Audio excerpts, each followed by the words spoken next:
Est-ce que tu as déjà entendu parler du traité sur la charte de l'énergie? Bon, on va pas se mentir, c'est pas vraiment le sujet qui est dans le top des tendances, donc c'est peut-être pas le cas.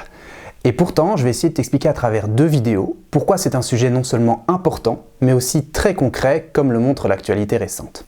Fin avril, la société énergétique allemande Uniper, bon je sais pas trop si ça se prononce comme ça, a annoncé qu'elle allait porter plainte contre le gouvernement des Pays-Bas. L'entreprise reproche aux Pays-Bas sa décision de mettre un terme à la production d'électricité à partir du charbon d'ici 2030. Pour Uniper, cette décision, qui s'inscrit donc dans une volonté de transition énergétique afin de lutter contre le dérèglement climatique, ne s'accompagne pas de compensation suffisante pour les entreprises affectées.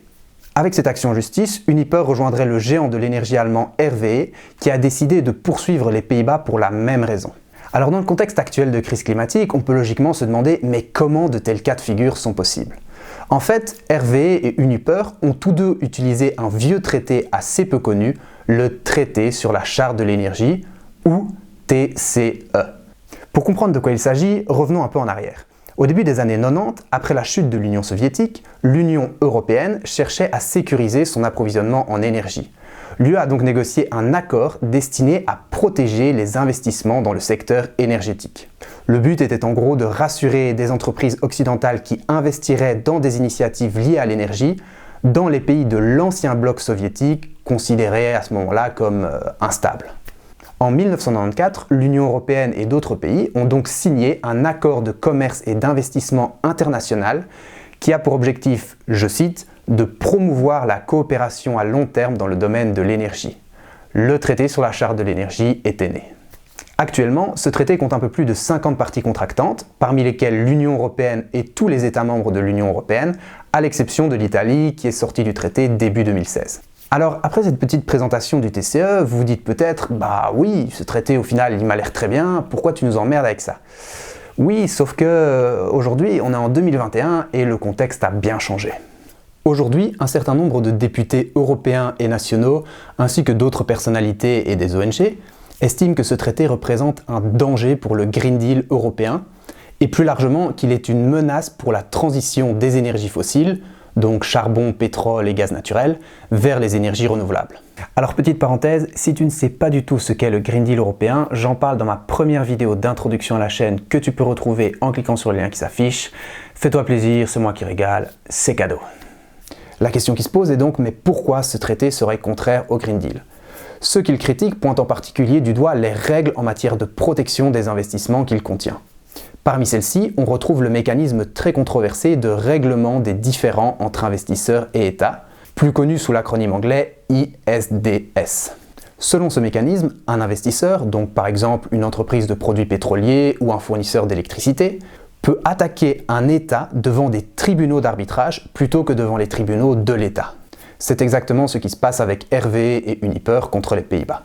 L'entreprise et l'État attaqué désignent alors un ou plusieurs arbitres qui sont chargés de rendre le verdict. Ce qu'il faut savoir, c'est que les tribunaux d'arbitrage, qui sont donc une sorte de justice privée, sont très critiqués. Je ne vais pas rentrer dans les détails parce que la vidéo serait beaucoup trop longue et puis je ne suis pas un expert du sujet, mais en gros, ceux qui les défendent considèrent notamment que ça permet plus d'impartialité puisque ça empêche d'avoir la situation où un juge nommé par l'État devrait rendre un verdict sur un différend dirigé contre son propre pays. Un autre argument fréquent consiste à dire que les affaires traitées par ces tribunaux nécessitent des connaissances très spécialisées que des juges ordinaires n'ont pas forcément.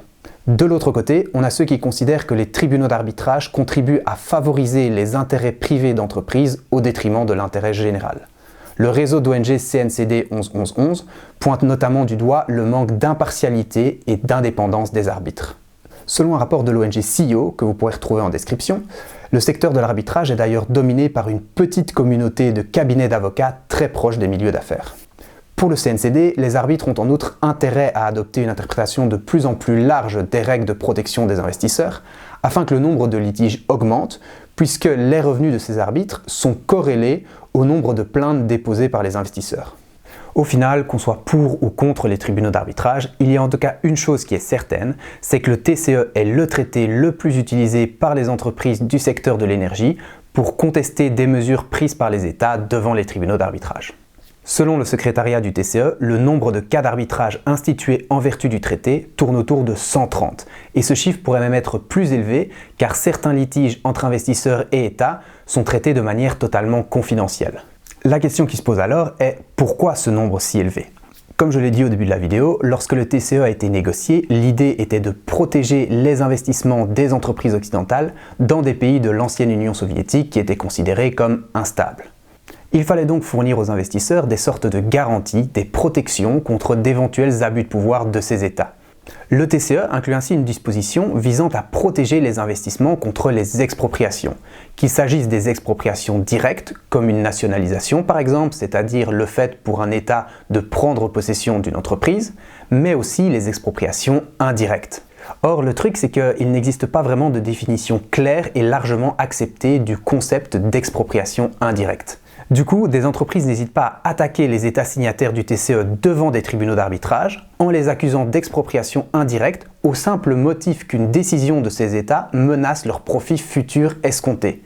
C'est exactement ce que font Uniper et RWE avec les Pays-Bas.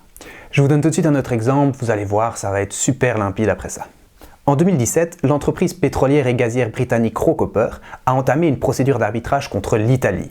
Rocopper réclame en fait 350 millions de dollars à l'État italien parce que celui-ci a refusé de lui accorder une concession pour un projet de forage pétrolier en mer Adriatique.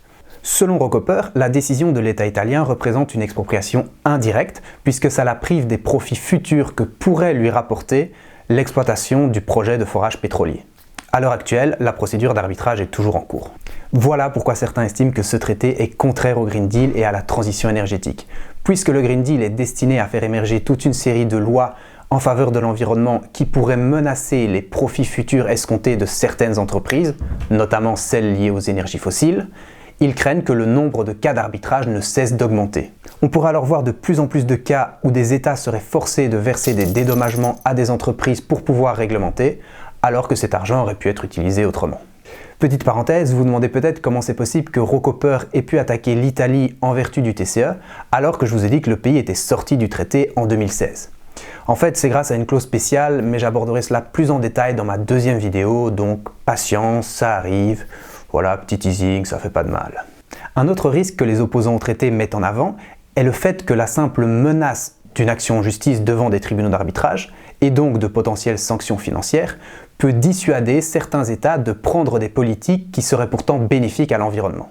C'est ce qui s'est produit en Allemagne avec la multinationale énergétique suédoise Vattenfall. De nouveau, je ne sais pas si ça se prononce comme ça. En 2008, les autorités allemandes ont révisé le permis que l'entreprise avait reçu pour construire une centrale à charbon le long du fleuve de l'Elbe à Hambourg.